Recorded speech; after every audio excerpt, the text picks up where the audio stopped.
Welcome back. Now, we have so far covered photosynthetic theory and starch sugar interconversion theory. So at this particular juncture, let us discuss the potassium ion theory. Let us discuss the potassium ion theory. Now, the potassium ion theory also works in the basis of increase in the target pressure of the guard cell to facilitate opening and closing of the stomata. Let us try to observe these two different diagrams for a stoma which is opening and a stoma which is closing. And then using the diagram, we actually come up with a discussion on the potassium ion theory.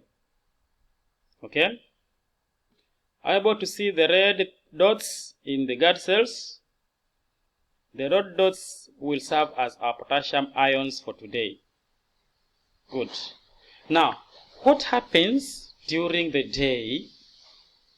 During the day, according to the potassium ion theory, when the process of photosynthesis has taken place producing sugar, the sugar provides energy in the guard cells.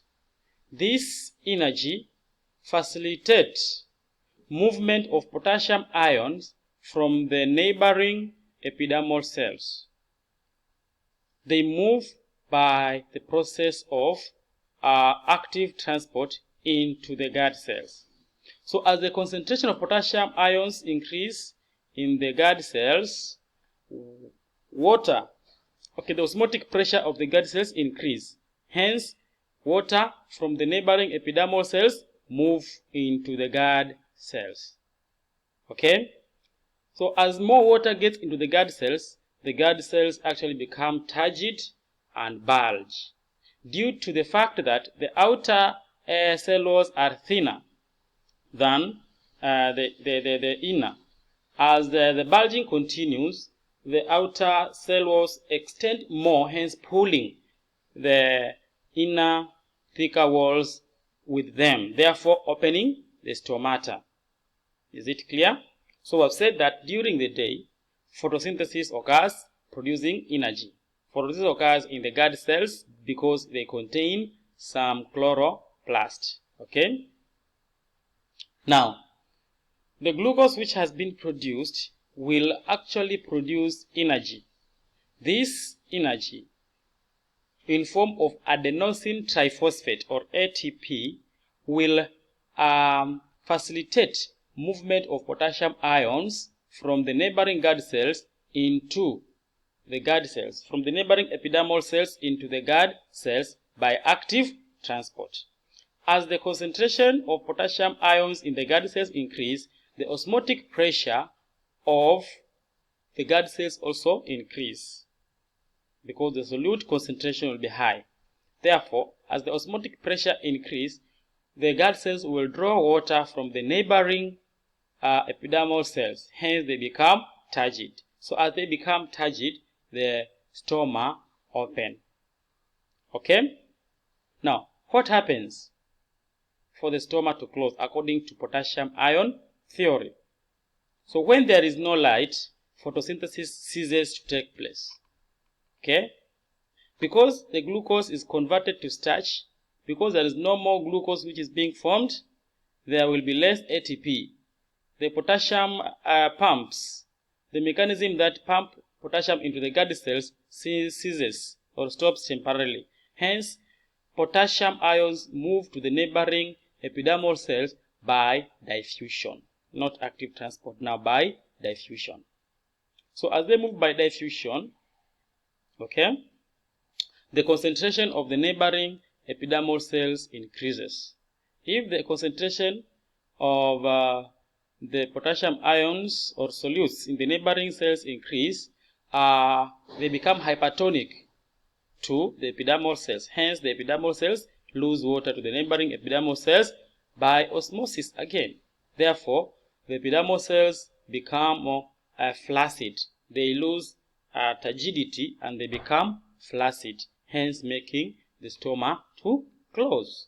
And that is how the potassium ion theory functions. So, what actually is the literature for this particular concept? We have said that in the day or during the daytime, in presence of sunlight, ATP, adenosine triphosphate, is produced, which causes potassium ions to move into the guard cells by active transport.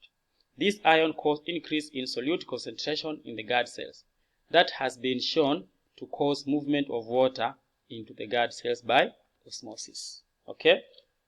The guard cells become turgid and the stoma opens. What about at night? Now, at night, the potassium and chloride ion move out of the guard cells by diffusion because there is no energy. Okay, so they move out by diffusion, and the level of the organic acid and also solute concentration drops. This leads to movement of water outside the guard cells by osmosis. Is it clear? The guard cells lose its turgor pressure, become flaccid, and the stoma closes. Sawa sawa. So, that's how potassium ion theory works. Now, before we say goodbye, I want us to brainstorm briefly on what we have learned. So, what have you learned today? Okay? Name the theories that explain about opening and closing of the stomata. The first one is? Good, I hope you have named them. Which of the three theories associate opening and closing of the stomata due to a change in pH of the guard cells? Good. Now, write an essay on photosynthetic theory as a theory explaining opening and closing of the stomata. That is an assignment, and in the next session we expect you to read out that particular short essay. Otherwise, have a nice time. Let's meet in the next session. Bye.